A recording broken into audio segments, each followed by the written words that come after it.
गजा आज खत्म होने की कगार पर है। गजा की मस्जिदों में अब ऐलान होना शुरू हो गए हैं कि ए हमारे रब, बस तेरा ही सहारा है। अब इस दुनिया के मुसलमानों से, इन मुस्लिम देशों से और इन पावरफुल हथियार रखने वाले एडवांस देशों से, दुनिया में अपनी सियासत की धाक जमाने वाले इन मुस्लिम देशों से कोई उम्मीद नहीं है। हम अपने आखिरी दौर में है और मेरे रब हमारी मदद अता फरमा। ये गजा की मस्जिदों में ऐलान किया जा रहा है। एक एम्बुलेंस जा रही थी सर, उस एम्बुलेंस में मासूम बच्चे थे। उन मासूम बच्चों पर और उस एम्बुलेंस पर गोलियां चला दी गईं। सबको मार दिया गया सर। इस सब के जिम्मेदार आप सोचते हैं कि इजराइल ही है? नहीं, इजराइल से ज्यादा जिम्मेदार इस सब के वो मुस्लिम देश हैं, ये अरब हैं, जिनकी वजह से आज मासूमों को ये दिन देखना पड़ा है सर। आप मानो ना मानो, आपको ये बात एक्सेप्ट करनी पड़ेगी। सर 1947 में यूएन में एक प्रस्ताव पास हुआ था और उस प्रस्ताव में 2 देशों का जिक्र किया गया था। उसमें कहा गया था कि एक देश इजराइल का सेपरेट हो जाएगा और दूसरा देश फिलिस्तीन का सेपरेट हो जाएगा, यानी कि दोनों के दोनों देश ही आज़ाद होते, दोनों के पास में अपनी अपनी सेनाएं होती, दोनों के पास में अपने अपने फैसले करने का अधिकार होता।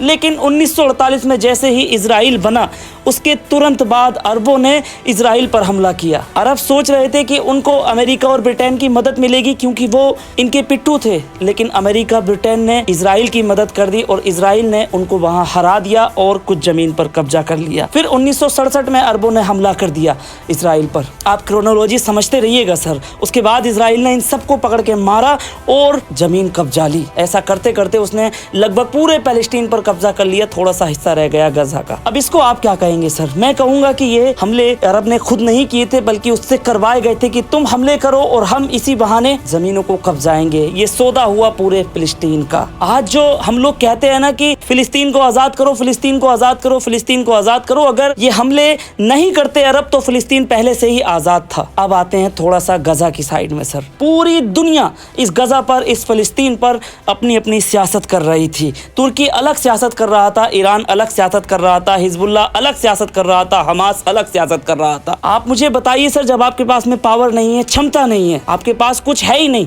सियासत में आप बहुत ज्यादा कमजोर हैं, आपके जो मुस्लिम मुल्क हैं वो चाटुकार हो चुके हैं, कुत्ते हो चुके हैं, नामर्द हो चुके हैं। आप भले ही कितनी बार भी मरते रहिए, जीते रहिए, उनको फर्क नहीं पड़ेगा। उसके बाद भी आपने इजराइल पर हमला कर दिया। आपको पता है कि इजराइल के पास में एडवांस वेपन है, हर चीज उसके पास में एडवांस है, उसके पास सरकार है, आपके पास नहीं है। उसने आपको आतंकवादी करार दे दिया है, पूरी दुनिया आपको आतंकवादी कह रही है। उसके पास दुनिया का 95% से ज्यादा मीडिया है, आपके पास क्या है सर? आप ही पर जुल्म होगा, आप ही को मारा जाएगा, कूटा जाएगा और बाद में अपराधी भी आप ही होंगे। और यही आपके साथ आज हुआ। क्या जरूरत थी सर हिजबुल्लाह को या हमास को इजराइल को छेड़ने की, जबकि आपके पास कुछ भी नहीं था? जिन लोगों ने हमले किए, जिन लोगों ने छेड़ा, वो अपने अपने घरों पर बैठे हैं, लेकिन मासूम बच्चे मर रहे हैं, मासूम लोग मर रहे हैं और हम लोग यहाँ बैठ करके उनके लिए दुआएं कर रहे हैं। सबने अपने अपने हाथ खड़े कर दिए सर। 50 लाख से ज्यादा मुस्लिम फोर्स, एडवांस वेपन, 56 से ज्यादा देश, उसके बाद भी इन्होंने एक मजलूम को मरने दिया।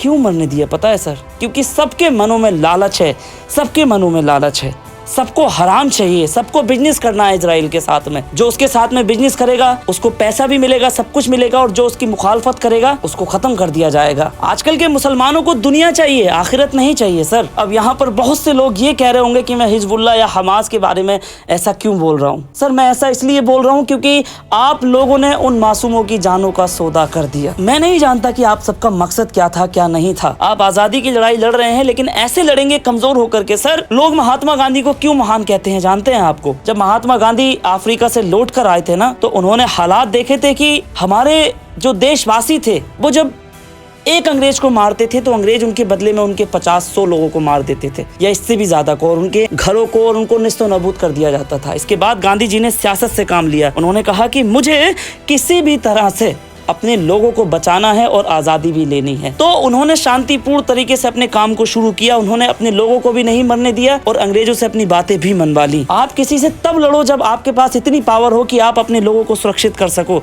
अपने लोगों को बचा सको। तब मत लड़ो जब आपके पास ताकत बिल्कुल नहीं है, अपने लोगों को आप सुरक्षित नहीं रख सकते, उनके रहने के लिए आपके पास जगहें नहीं है, और आप ऐसे देश पर हमला कर दे रहे हैं जो कि एडवांस है, जो कि इस मौके की फिराक में बैठा हुआ है कि कब आप उस पर हमला करें और कब वो आपको मारे और कब आपसे आपकी जमीन को छीने। गहराई है इस बात में, आप मुझे चाहे कुछ भी समझ लें सर, लेकिन मुझे इस बात का दुख हो रहा है। इस बारे में मुझे अपनी राय जरूर देना। ये मेरा दूसरा चैनल है, पहला चैनल ST नवेद है, आप चाहें तो वहां पर भी विजिट कर सकते हैं। जय हिंद।